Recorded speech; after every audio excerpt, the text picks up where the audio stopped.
siwa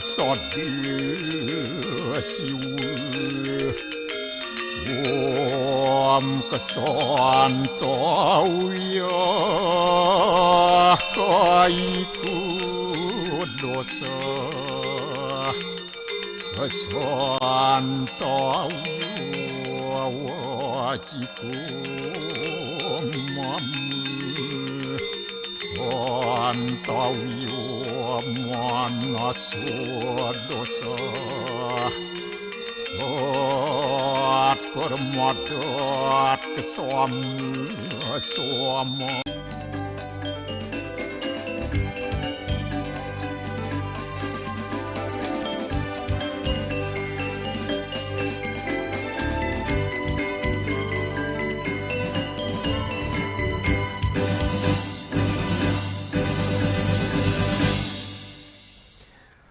Om Swastiastu. Pemirsa Bali TV seputar Bali kembali hadir dengan menyajikan sejumlah informasi menarik untuk Anda. Di antaranya adalah arus balik Duktang pasca Lebaran perketat pendataan penduduk pendatang.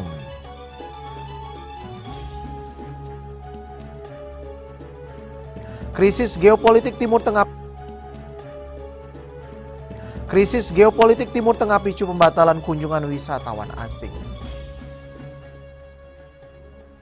Jangan lewatkan juga informasi menarik lainnya yang sudah disiapkan tim redaksi kami bersama saya Dwi Priawan. Inilah seputar Bali selengkapnya.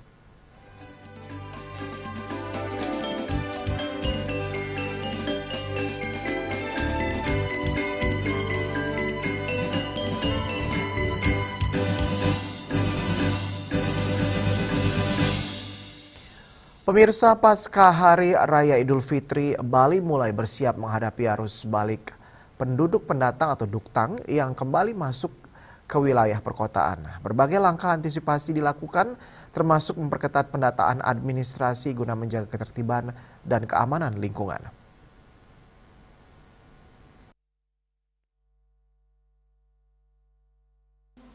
Kepala Dusun Banjar Buruan Sanur Ide Bagus Made Wirata menyatakan bahwa proses pengawasan terhadap penduduk pendatang sebenarnya telah dimulai sejak di titik penyeberangan pelabuhan.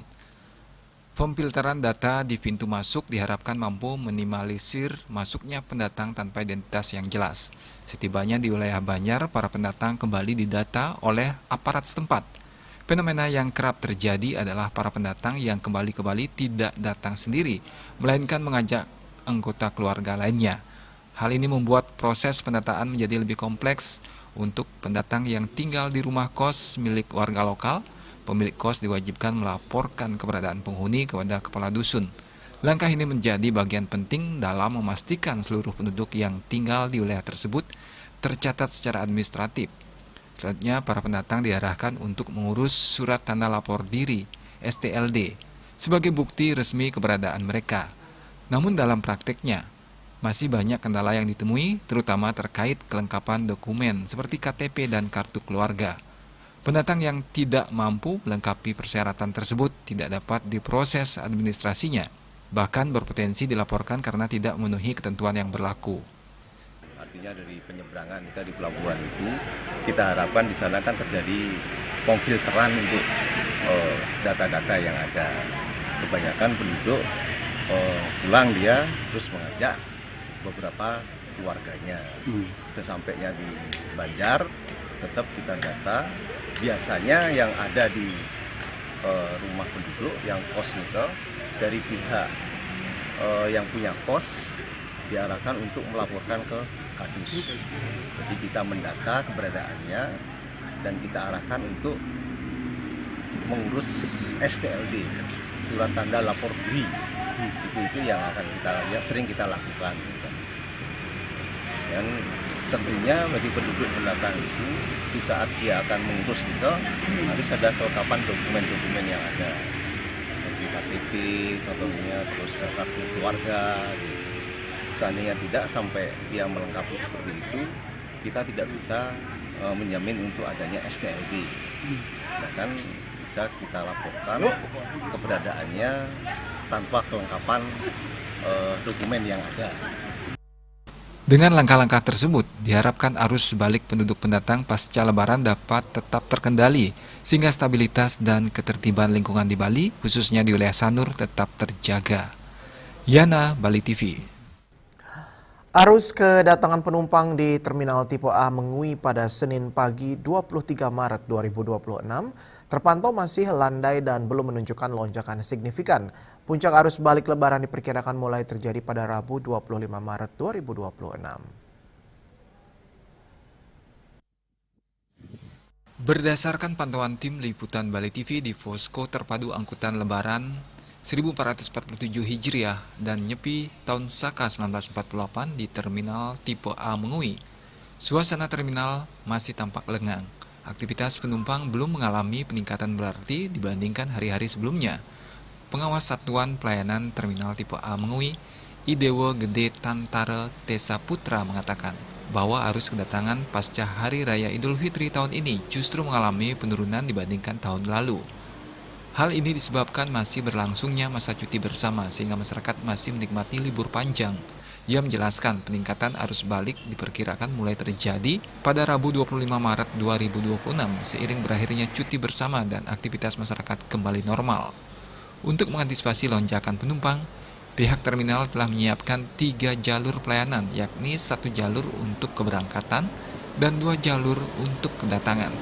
Selain itu, berbagai moda transportasi lanjutan juga disiapkan, seperti Transmetro Dewata, angkutan sewa khusus, dan layanan ojek online di area shelter terminal. Terkait dengan arus balik masa angkutan Lebaran pada tahun ini, tahun 2026 dibandingkan dengan tahun 2025, kita mengalami penurunan karena memang jatuhnya hari ini adalah masih cuti bersama dan bisa dikatakan masih libur panjang, jadi rata-rata memang belum dikategorikan sebagai arus balik, jadi masih ada penurunan dibanding dengan tahun 2025 kemarin.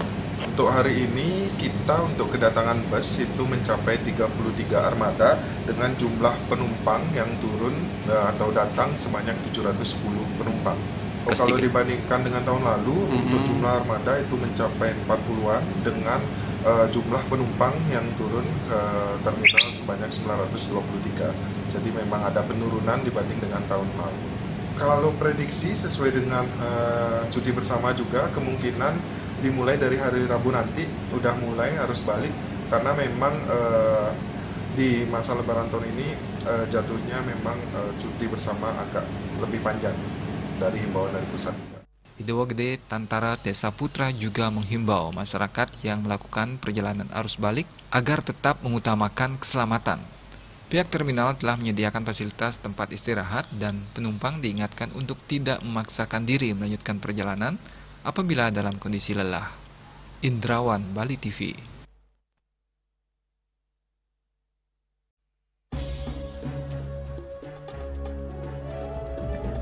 Krisis geopolitik Timur Tengah picu pembatalan kunjungan wisatawan asing. Kami sudah kembali dengan laporannya sesaat lagi.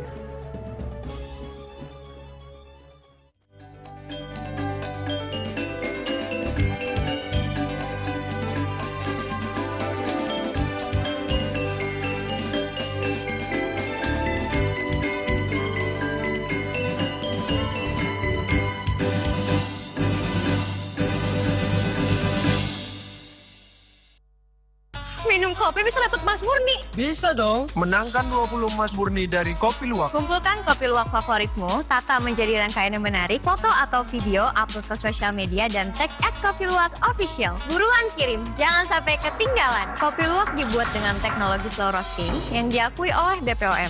Harum nikmat aromanya menghadirkan kehangatan di bulan penuh berkah. Selamat Hari Raya Idul Fitri. Minal aizin, wal faizin, mohon maaf lahir dan batin. Emco, cat kayu dan besi. Sulingi pemangku peseraman tetap mengusahakan pendidikan moral. Budi pekerti suko wibawo tan kewawo dening pejah gereha astro gereha setri ngeten ya. Aneka dua eka dua swalaksana batara. Jadi alam niki seiseneng jagat niki sami kesusup oleh desang yang widi. Siwa bumi, ring bumi niki wenten batara niki. Sakaraga ngai mecaru kan ngidupan pertiwi di Bali buana bumi mengurip nih.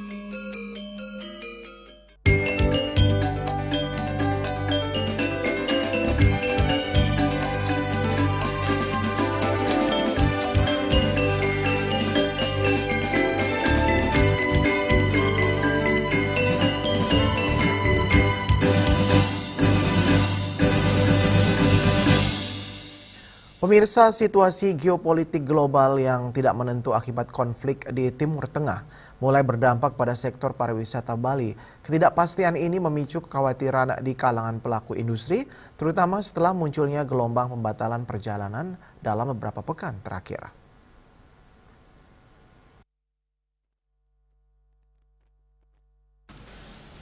Pelaku pariwisata Bali Mangku Wayan Sutejo menjelaskan bahwa secara umum kondisi pariwisata saat ini diwarnai keluhan akibat situasi yang tidak pasti. Selain dipengaruhi konflik di Timur Tengah yang berdampak pada ekonomi global, kondisi ekonomi domestik juga dinilai belum sepenuhnya stabil. Meski demikian, berdasarkan data awal tahun, jumlah kunjungan wisatawan masih relatif stabil. Namun dalam 3 minggu terakhir sejak konflik memanas, pelaku industri seperti hotel, villa, dan biro perjalanan mulai merasakan dampak signifikan. Terjadi peningkatan pembatalan reservasi yang dipicu oleh terganggunya operasional penerbangan. Kondisi ini berdampak langsung pada berbagai lini usaha pariwisata, mulai dari perhotelan, restoran, hingga jasa perjalanan yang sangat bergantung pada mobilitas wisatawan. Ya, kalau kita lihat situasi kondisi pariwisata saat ini, secara umum banyak yang mengeluh karena situasi yang tidak serba pasti. Itu juga di samping karena sebab ada perang di Timur Tengah yang berdampak pada situasi ekonomi global. Ekonomi domestik pun juga kelihatannya sedang tidak baik-baik saja. Namun kalau kita lihat berdasarkan data kedatangan wisatawan yang ke Bali bulan Januari, Februari itu masih relatif sama dengan yang tahun lalu, ya, antara 5 ribuan. Demikian pun turis domestik sebenarnya rata-rata masih sekitar 600 ribuan, which is secara total masih oke. Tetapi sejak adanya perang 3 minggu terakhir ini, rekan-rekan hotel, villa, travel agent menyatakan bahwa mereka banyak menerima pembatalan-pembatalan yang disebabkan karena penerbangan yang tidak beroperasi secara maksimal. Ya, hal itu tentu merugikan kita, baik pelaku industri perhotelan, restoran, biro perjalanan, dan segala lini bisnis yang dipengaruhi oleh bisnis pariwisata Bali. Diharapkan situasi geopolitik global dapat segera membaik agar tidak memberikan tekanan berkepanjangan terhadap pariwisata Bali. Jika konflik berlangsung lama, dampaknya diperkirakan akan semakin luas, termasuk terhadap keberlangsungan usaha dan penyerapan tenaga kerja di Pulau Dewata. Yana, Bali TV. PLT Deputi Pemberantasan BNN Brigjen Roy Herdi Siahaan di Kompleks BNN Jakarta mengatakan BNN kembali memusnahkan 34.211,96 gram atau 34,2 kg narkoba jenis sabu, ekstasi, dan methadone atau party drug hasil sitaan pada periode Februari hingga Maret 2026. Hingga saat ini BNN berhasil menyelamatkan potensi penyalahgunaan narkoba sebanyak 147.340 jiwa.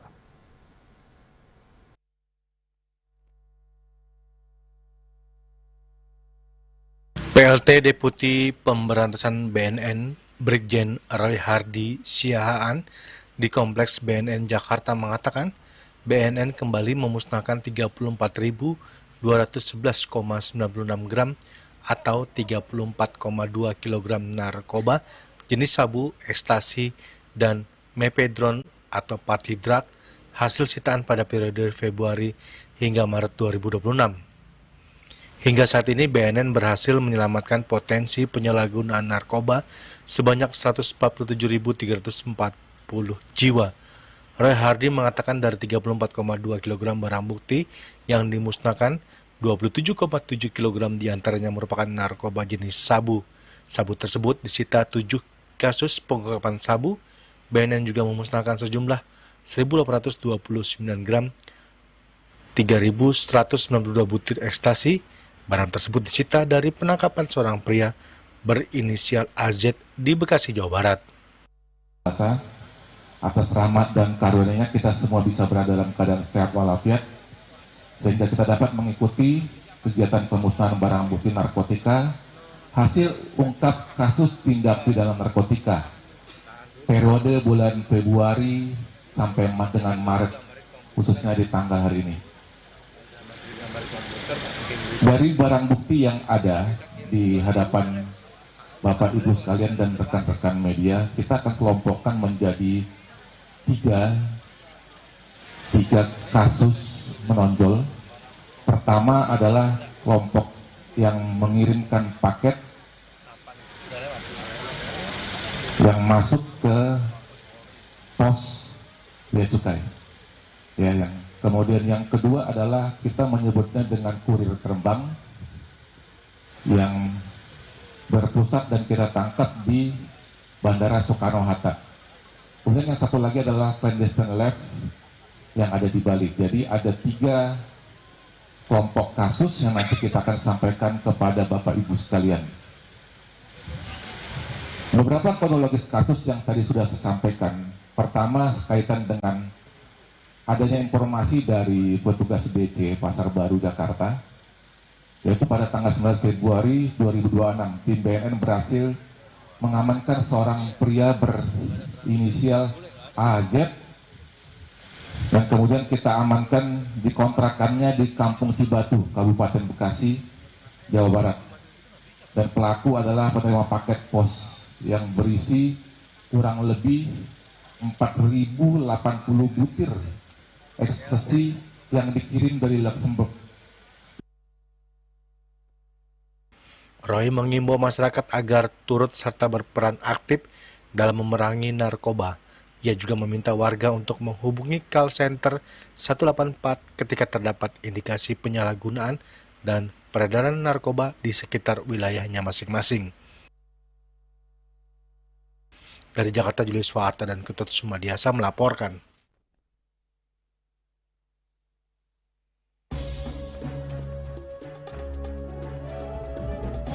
Kami akan segera kembali dengan informasi pembuangan sampah di TPA Suwung kembali normal.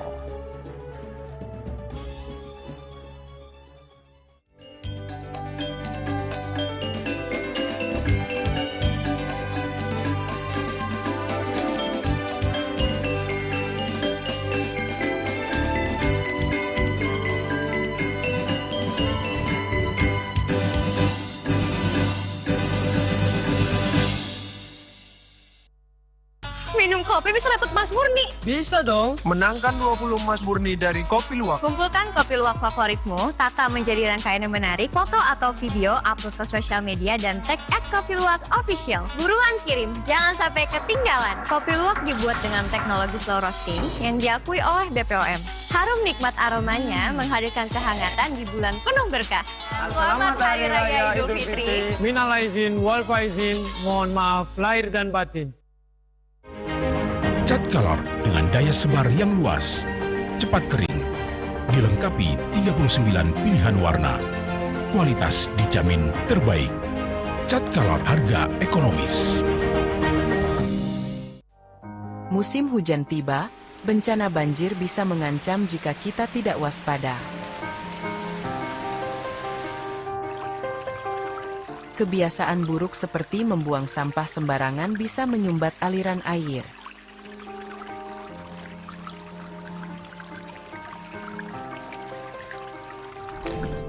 Kita bisa mencegah banjir dengan bergotong royong, menjaga selokan bersih, dan menanam pohon.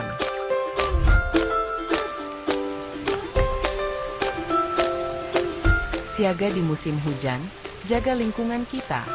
Bersama, kita bisa terhindar dari banjir.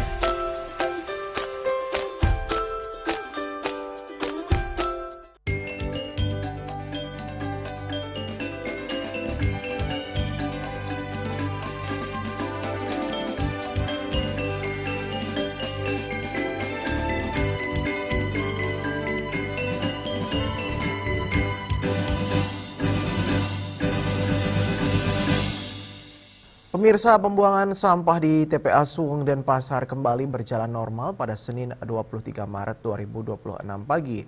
Sebelumnya, TPA Suwung sempat ditutup sementara sesuai kebijakan Kementerian Lingkungan Hidup.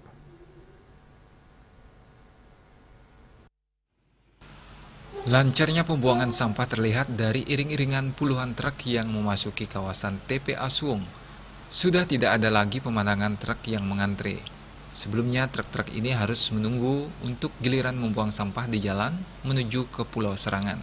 Sekitar pukul 10 mereka tampak mulai beriringan memasuki kawasan TPA Suwung untuk membuang sampah yang telah diangkut bahkan dari sehari sebelumnya. Salah seorang sopir yang tidak berkenan diwawancarai mengatakan truk pengangkut sampah memang sebelumnya sempat dilarang untuk membuang sampah ke TPA Suwung. Namun beberapa hari belakangan ini kembali diizinkan. Pihaknya yang tidak mengetahui apa alasannya karena hanya bertugas membuang sampah ke TPA Suwung. Dia juga mengatakan untuk bisa membuang sampah ke TPA Suwung penuh perjuangan karena harus bergilir dan mengantri yang membutuhkan waktu yang cukup lama, bahkan bisa 1 hari. Terlebih sopir yang berasal dari jauh bahkan sampai harus menginap agar dapat membuang sampah ke TPA Suwung. Lamanya proses bongkar muat sampah ini secara otomatis membuat mereka merogoh kocek yang lebih dalam untuk kebutuhan makan minum selama menunggu. Terkait kendala pembuangan sampah ke TPA Suwung, pihaknya mengatakan tantangannya ada di jalan yang hancur dan sempit. Jika ada truk rusak, antrean akan sangat panjang dan melelahkan. Untuk sementara waktu, TPA Suwung hanya diizinkan untuk menerima sampah residu saja. Sampah organik diharapkan bisa dikelola di tingkat rumah tangga. Kondisi ini terus berubah sesuai kebijakan dari Kementerian Lingkungan Hidup. Riase, Bali TV. Menteri Koordinator Bidang Perekonomian Airlangga Hartarto memastikan pemerintah akan memberlakukan Work from Home atau WFH setelah periode Lebaran 2026. Kebijakan WFH akan berlaku 1 hari dalam sepekan bagi ASN non-pelayanan publik. Meski begitu, pemerintah juga akan mengimbau perusahaan swasta untuk melakukan kebijakan serupa. Kebijakan ini sebagai upaya penghematan energi di tengah kenaikan harga minyak dunia.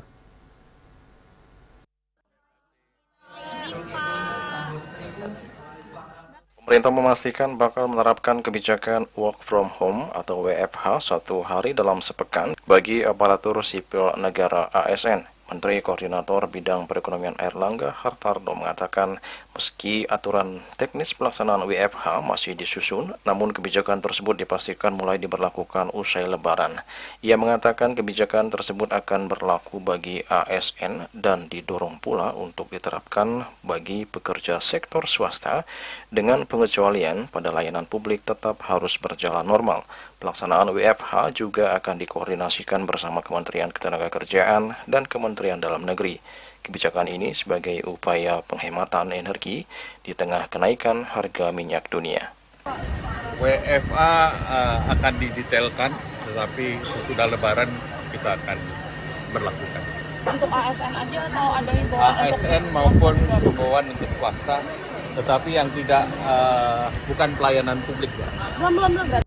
Sementara di tengah kekhawatiran sejumlah negara akibat naiknya harga minyak dunia, Menteri Keuangan Purbaya Yudi Sadewa menegaskan pemerintah tidak akan menaikkan harga BBM subsidi. Purbaya menjelaskan pemerintah akan menyerap tekanan harga minyak menggunakan anggaran pendapatan dan belanja negara.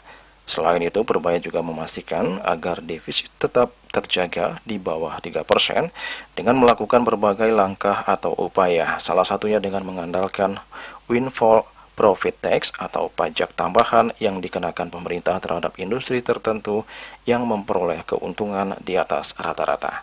Harga BBM subsidi naik nggak Pak? Tidak. Dipertimbangkan nggak walaupun nanti harganya tembus? Jadi kita absorb tekanan terhadap perekonomian di APBN. Kalau kita lepaskan nanti kayak negara-negara lain pada panik orang-orang. Jadi masyarakat mesti ngerti juga bahwa peran APBN adalah mengabsorb shock seperti ini sehingga masyarakat masih bisa melakukan bisnisnya, kegiatannya tanpa kenaikan beban yang berlebihan. Itu yang kadang-kadang dilupakan orang. Juli Suwarte dan Ketur Sumadiaso melaporkan.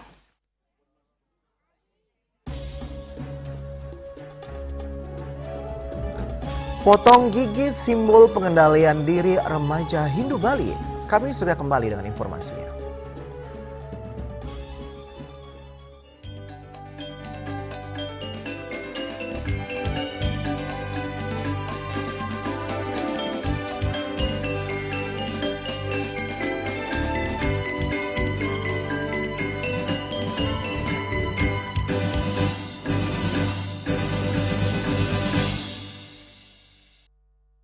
Minum kopi bisa dapat emas murni. Bisa dong. Menangkan 20 emas murni dari Kopi Luwak. Kumpulkan kopi luwak favoritmu, tata menjadi rangkaian yang menarik, foto atau video, upload ke sosial media, dan tag @kopiluwak_official. Buruan kirim, jangan sampai ketinggalan. Kopi luwak dibuat dengan teknologi slow roasting yang diakui oleh BPOM. Harum nikmat aromanya menghadirkan kehangatan di bulan penuh berkah. Selamat Hari Raya Idul Fitri. Minal aizin, wal faizin, mohon maaf lahir dan batin.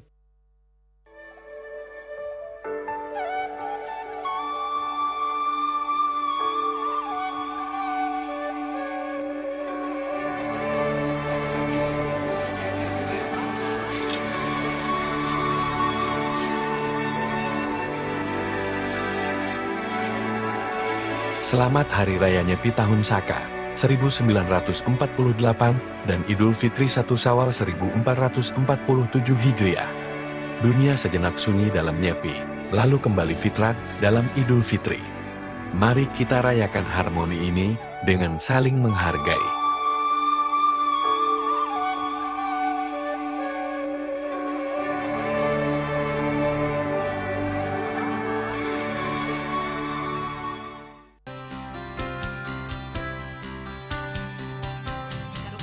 Marjang disampun anak ke alit nek kulit.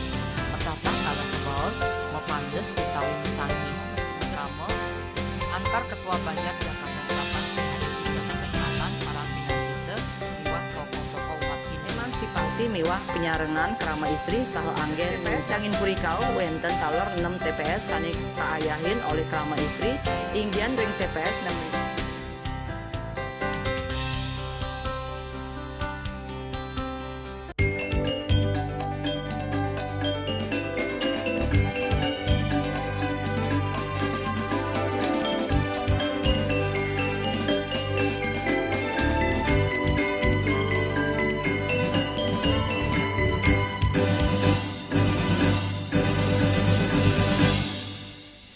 Pemirsa, potong gigi wajib dilaksanakan oleh remaja umat Hindu di Bali.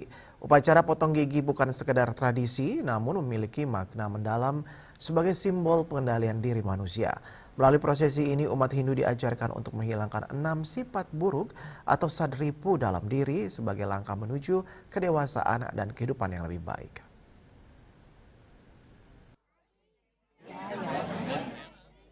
Menurut ide Pandita Empu Nabe Daksa Panca Yoga Manuaba, saat ditemui di sela-sela upacara potong gigi di Peseraman Puncak Manik Sari Manuaba, Persiapan Tabanan, Somawage Dukut, 23 Maret 2026. Rangkaian upacara potong gigi diawali dengan prosesi meneklih atau ngekem, kemudian dilanjutkan dengan pelaksanaan inti potong gigi. Ide Pandita dari Gria Agung Manuaba Banjar Tengah Blakyu Habian Semal Bandung ini yang didampingi Ide Pandita Empu Nabe Bujangga Daksa Dwi Jaksara dan Ide Pandita Empu Nabe Putra Daksa Yogi Suara Manuaba menjelaskan bahwa upacara potong gigi memiliki makna untuk menghilangkan sadripu atau 6 sifat buruk dalam diri manusia. 6 gigi bagian depan yang dipotong melambangkan upaya mengendalikan sifat-sifat negatif atau sifat keraksasaan dalam diri sehingga manusia dapat hidup lebih seimbang dan selaras dengan ajaran agama. Nah, niko potong gigi, niko intinya neng, ring pamardi potong gigi punika, wanta ngaonang ngicalang sadripu sane wenten ring angge sarira sane sareng bacang mupanes nabi mawenan. Untuk ring Arab punika nenam sane pacang ke tegas ika sampun dicalang keraksasan ring angge sariran sang sane pacang mopanes rahis kawentan rares upakara sane kawentan ring Arab tur kepuput antuk tidak sang sulinge nganene nede pejayan-jayan nganene indek pesangihan punika rares sampun rares puput ring pumagi pejayan-jayan punika wantah ring penyambutan sambutan di kering sang sanem mau tatah punika manda ten jauh ring pemargi bantah hintat ring pikayun manda pemargi punika dasoguna sane ngeranjing ring angga siliran sang sane kepanas.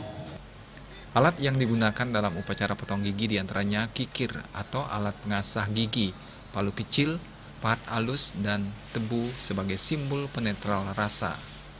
Selain itu juga digunakan kaca kecil untuk melihat posisi gigi, benang, kapas, dan ramuan tradisional sebagai pembersih dan penenang.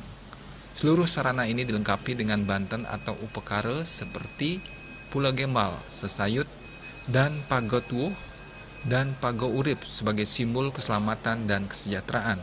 Upacara potong gigi ini diikuti oleh 17 peserta. Sebelum prosesi inti, peserta terlebih dahulu menjalani tahapan menek kelih atau ngekem sebagai simbol memasuki masa kedewasaan. Selanjutnya peserta menjalani prosesi pembersihan dan persembahyangan. Tampak peserta kemudian digayot menuju tempat potong gigi sebagai bagian dari prosesi sakral.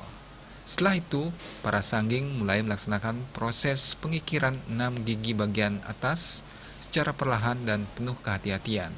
Usai prosesi inti dilakukan pembersihan, pemberian ramuan, serta persembahyangan sebagai penutup. Seluruh rangkaian prosesi berlangsung dari awal hingga akhir dengan penuh kesakralan sebagai simbol penyucian diri, lahir, dan batin. Indrawan, Bali TV. Presiden Republik Indonesia Prabowo Subianto menyampaikan ucapan selamat Hari Raya Idul Fitri 1447 Hijriah kepada seluruh umat Islam di Indonesia dan dunia. Ucapan tersebut disampaikan dalam video yang ditayangkan kanal YouTube Sekretariat Presiden di Istana Jakarta. Kepala negara tersebut mengajak seluruh masyarakat untuk menjadikan momentum Idul Fitri sebagai kesempatan saling memaafkan, mempererat silaturahmi dan memperkuat persatuan sebagai suatu bangsa.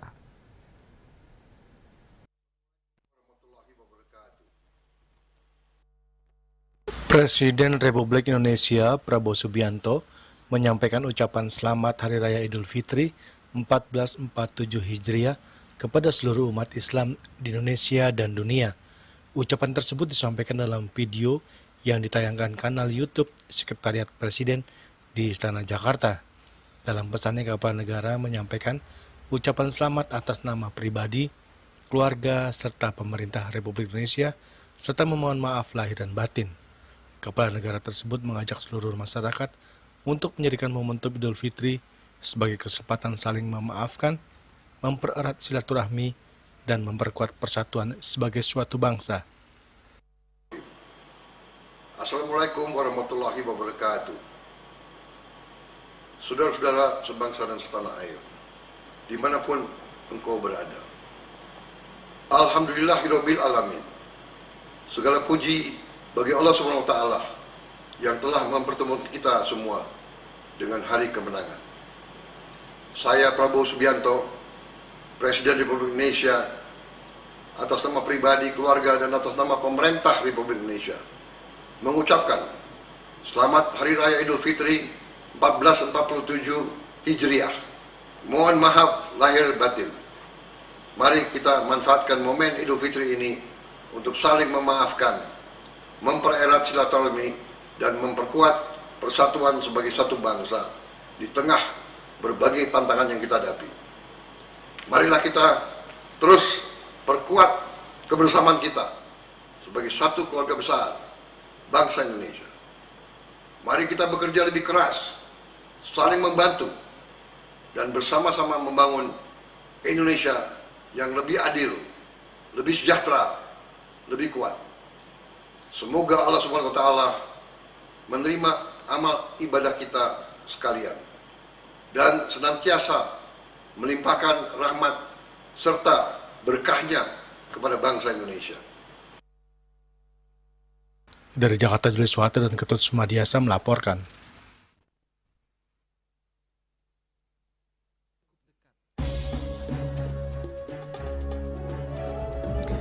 Pemirsa, jangan beranjak dulu, kami segera kembali dengan laporan Pantai Sidakarya, destinasi wisata baru di Denpasar.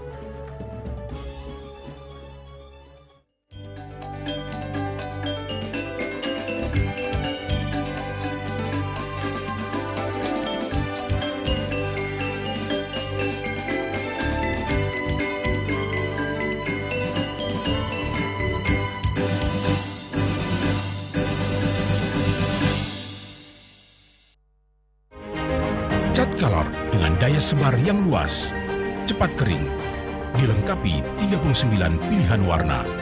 Kualitas dijamin terbaik. Cat Color, harga ekonomis. Hari Raya Nyepi ini kita pakai tonggak untuk berjalan ke dalam diri, untuk menyucikan pikiran kita, hati kita, dan lingkungan kita agar tetap bersih dan asri. Hari Raya Nyepi yang bertepatan dengan Hari Raya Idul Fitri mengajarkan kita untuk selalu berbuat baik dan berbagi kasih dengan saling memaafkan dalam mencapai keharmonisan. Momen Hari Raya Suci ini, kita diingatkan untuk introspeksi diri serta menyatukan kembali pikiran dan jiwa yang damai untuk melangkah ke arah yang lebih cerah ke depannya. Keluarga besar Yayasan Sri Kesari Warmadewa, Rektor beserta seluruh Sivitas Akademika Universitas Warmadewa mengucapkan Selamat Hari Raya Nyepi Tahun Baru Saka 1948 dan Hari Raya Idul Fitri 1 Syawal 1447 Hijriah. Semoga pada hari besar ini kita selalu diberikan kesehatan, kebahagiaan, kedamaian, dan kesejahteraan dalam menjalani kehidupan yang lebih baik. Mari maknai Hari Raya ini dengan menyucikan diri untuk melaksanakan catur berata penyepian serta saling memaafkan untuk mewujudkan kesejahteraan dan kedamaian bagi kita semua. Ngepat juga. Ya. Empat. Tumpang alit-alit lagi papat. Ngangen sampian busung metulang lindung wasanik dengan bombayu sonora tropical pop. Langsung personilipun 108 yang dipergunakan pada saat orang yang kena musibah di jalan, kita memanggil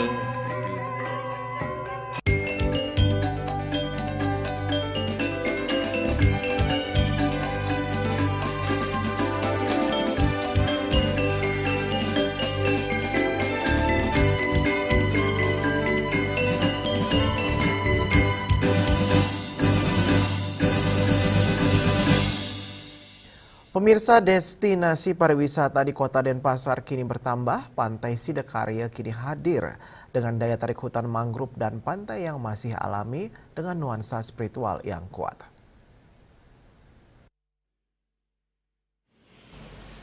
Inilah jalan menuju Pantai Sidakarya Denpasar Selatan.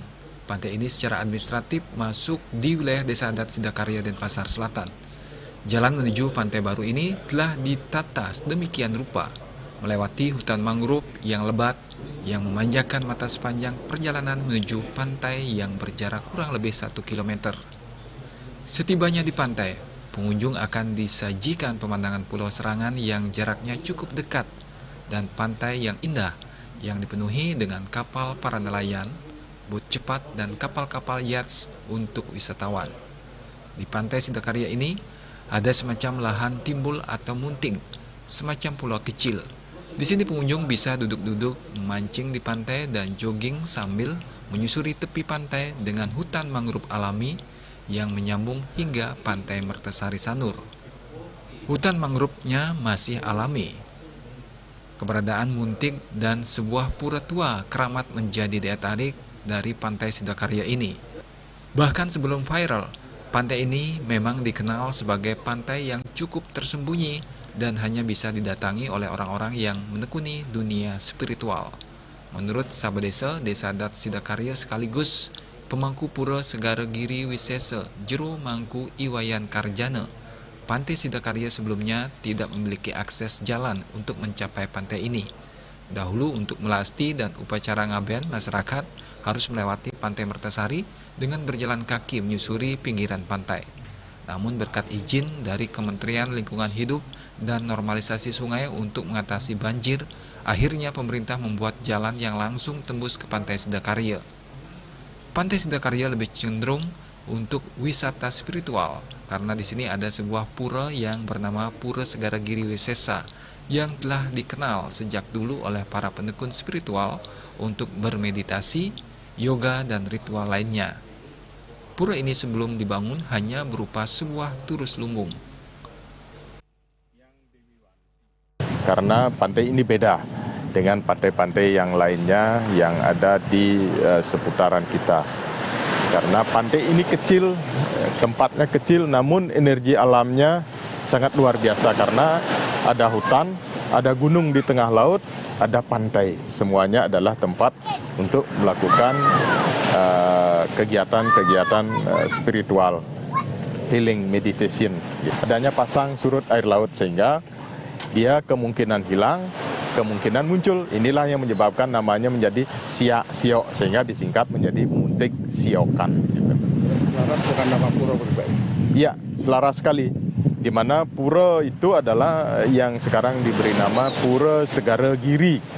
Pura Segara Giri itu segara berada di lautan, giri gunung. Muntik ini adalah gunung yang muncul di tengah lautan sehingga disebut Pura Segara Giri Wisesa. Wisesanya adalah keilmuan yang diturunkan di tempat ini karena beliau yang berstana di tempat ini adalah beliau Tabib Pekulun, ide yang Pasupati dan ide yang dalam segara yang Siwa Baruna. Desa Adat Sidakarya berkomitmen menjaga pantai ini. Kini terus dilakukan penataan dan dijaga kelestariannya, terutama menjaga kawasan hutan mangrove agar tetap lestari, bahkan terus dilakukan reboisasi. Namun persoalan abrasi yang terjadi di pantai ini juga diharapkan mendapat perhatian dari pemerintah. Riase, Bali TV. Pemirsa, suasana lengang di sejumlah ruas utama Jakarta saat Lebaran dimanfaatkan para fotografer untuk berburu momen unik Minggu 22 Maret.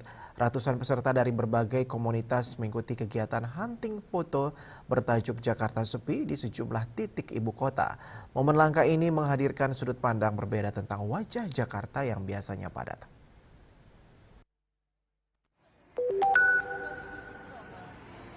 Fotografer dari berbagai komunitas menggelar kegiatan hunting foto dalam kegiatan Jakarta Sepi. Event ini digelar sejak Minggu pagi pukul 6 waktu Indonesia Barat di sejumlah titik di Jakarta. Salah satunya di kawasan Sarinah Tamrin pada hari kedua Lebaran. Event Jakarta Sepi yang diinisiasi Fuji Shop ID menjadi ajang berkreasi sekaligus kompetisi bagi para fotografer. Ratusan fotografer turut ambil bagian mengabadikan momen langkanya jalanan ibu kota yang lengang. Mulai dari aktivitas warga hingga konsep pemotretan khusus seperti penampilan balerina dan pemain musik yang menjadi tema utama tahun ini. Event ini tuh seputar kayak kita bikin konsepan itu ada balet sama piano gitu. Nah, untuk konsepan itu kita setiap tahun pasti kita ganti. Terus untuk peserta, alhamdulillahnya hari itu sangat ramai. Kurang lebih hampir 130-an lebih peserta yang ikut. Terus juga dari kita ada beberapa komunitas yang ikut, ada Instan Nusantara, ada Padepokan Bolos Gawe, terus beberapa komunitas-komunitas lainnya gitu. Antusiasme peserta terlihat dari ramainya komunitas yang ikut serta dengan total peserta mencapai lebih dari 100 orang. kita di sini hanya ya bisa dibilang having fun ya, dari komunitas, dari teman-teman juga yang ikut, ya buat melampiaskan hobi aja sih, hobi sebagai fotografer gitu kan. Terus juga emang pas momennya ya, karena momennya kan di hari Idul Fitri ini jalanan Tamrin Sudirman kan agak-agak sepi tuh. Jadi ya kita manfaatkan untuk bikin-bikin acara konsep kayak gini sih. Kegiatan hunting foto Jakarta Sepi juga digelar di sejumlah titik lain seperti Bundaran HI, Taman Melawai, dan Blok M. Masing-masing lokasi menawarkan konsep dan sudut pandang yang berbeda. Dari Jakarta, Setianka Harfiana, Subur Atmamiharja, Kantor Berita Antara mewartakan. Dan kini kami sampaikan informasi perakiraan cuaca untuk kabupaten kota di Bali.